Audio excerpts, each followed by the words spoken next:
Playing college basketball is hard. In fact, you have a better chance to make it to the college level in almost every other sport. What is even harder is playing Division I college basketball. Of all the high school basketball players in America, only about 5% play in college at any level, meaning Division I, Division II, Division III, Juco, and NAIA. And only about 1% of all those high school players make it to the Division I level. Yes, I played at Colgate, which is a Division I school in the Patriot League. But as I've mentioned before, I was really lucky to play at that level. Yes, I worked incredibly hard, but there were also a number of circumstances that got me to that point that were out of my control. Check out my video on how I got my only Division I offer if you're curious. And yet, I feel like there's this collective mentality around younger players where if you don't make it to the Division I level, then your basketball journey is somehow a bust. There is this idea that Division I players are elite, but anybody that goes to play at a non-Division I level is just an okay player. However, today I want to let you in on a little secret. Yes, Division I basketball players are overwhelmingly really great players, but those players at the lower levels of college basketball, most of them are damn good too. Think about it like this. To make it to the Division I level, you have to be the best player out of every 100 players. So most likely, you're the best player in your entire area. And to get to the college level in general,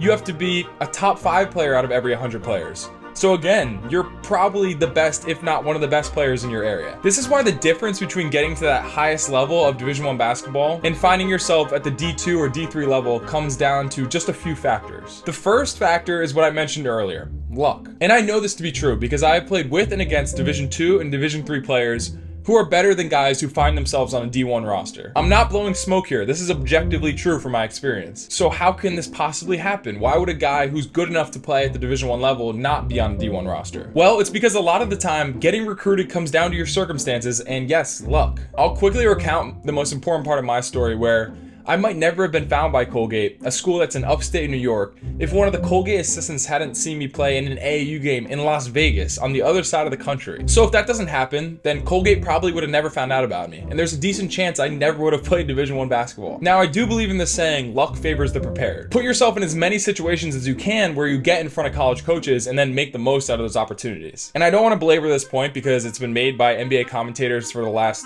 3 or 4 years. But yes, Duncan Robinson, one of the elite shooters in the NBA, did start out at the Division III level. I just mentioned this to show you how really high-level players can go under-recruited and end up at a level that is lower than Division I. And that's even if it's a guy that clearly does belong at the top level. And then some other good examples are there are NBA players like Damian Lillard, Steph Curry, and Paul George who didn't go to high major schools and yet they're now elite players in the NBA. I mean, I think it's pretty cool I can say I played in the same college basketball conference as CJ McCollum. My point is that because there are so many basketball players out there who are trying to make it to the highest level, obviously some are going to slip through the cracks and they're not going to end up where they probably should. And I want to tell you now that that is okay because everybody's journey is different. The second main factor that I want to talk about is again something that is almost completely out of your control. Division I basketball, as we all know, tends to favor size and athleticism, especially at the high major level, but even at most mid-major schools. Guys are just bigger and more athletic than players from Division II and Division III schools. Here's another secret.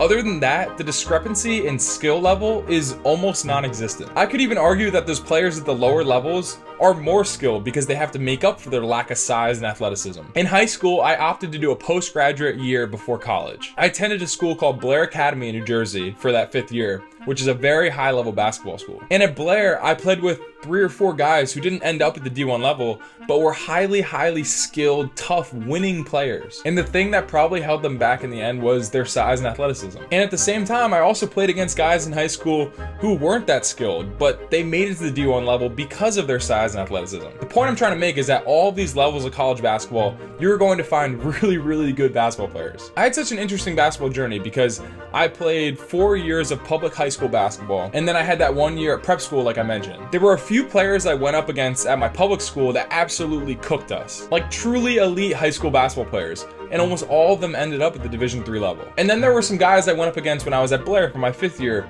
who went to high-level, well-known New England prep schools. And I would hear about the high major Division I offers that they had or the school they were committed to, and I would be absolutely shocked. I'm not taking anything away from getting to that highest level of Division I basketball. It's an incredibly hard place to get to. Again, I just want to help you understand that there are really good players at every single level. One of my best friends currently plays Division III basketball, and we were having this similar conversation about how younger players think that D3 basketball somehow isn't high level. He was frustrated about kids thinking that, Worst case scenario, if Division 1 doesn't work out, I'll just go D3. And I know it aggravated him because he's playing at that level and he sees how good the competition is and how hard the other players at that level have worked to get to that point. I don't want you to be that kid that has this misconception about how non-Division 1 basketball is an easy target to reach. Also, if you're lucky enough to end up at any level of college basketball, you are still going to get to live out all the things that make the game so great. A group of players who have a collective goal to get better every day and win. You're going to make friends and connections that will last long after you've graduated from that school. And most importantly, because this should be the most important, you get to continue to play basketball every day. I want to tell another quick story about one of my favorite memories from college. It was actually during my junior year, which because of COVID was all messed up. When regular students got back from winter break, we actually had to live in these cabins about 10 minutes away from campus while all the other students quarantined so that we could continue playing games. Anyway, after practice one day when we were stuck and away from everybody else, a couple of my closest friends and I decided to play some chess. We were all pretty awful, but we ended up spending hours that day just playing chess and hanging out. I tell this story to show you that some of my favorite memories from college were when I was just hanging out with my teammates, whether it was at like a team meal or on the bus,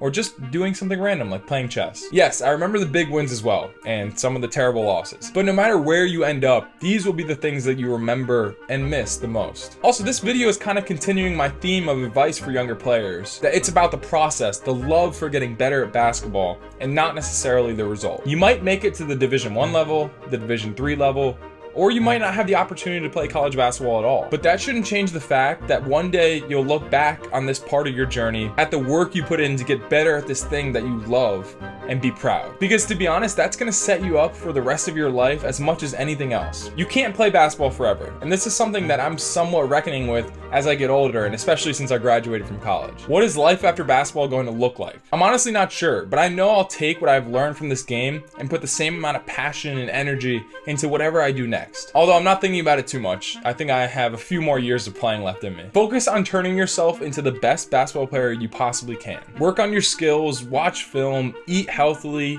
get good sleep, do all the things that will put yourself in a position to be successful. And then let the results take care of themselves. Like I always say, control what you can control and worry less about the things that are out of your control. I appreciate you all watching once again, and if you like this video, don't be afraid to leave a like and subscribe. And if you're trying to figure out what your basketball workout should look like, check out this video on the truth about basketball training for younger players.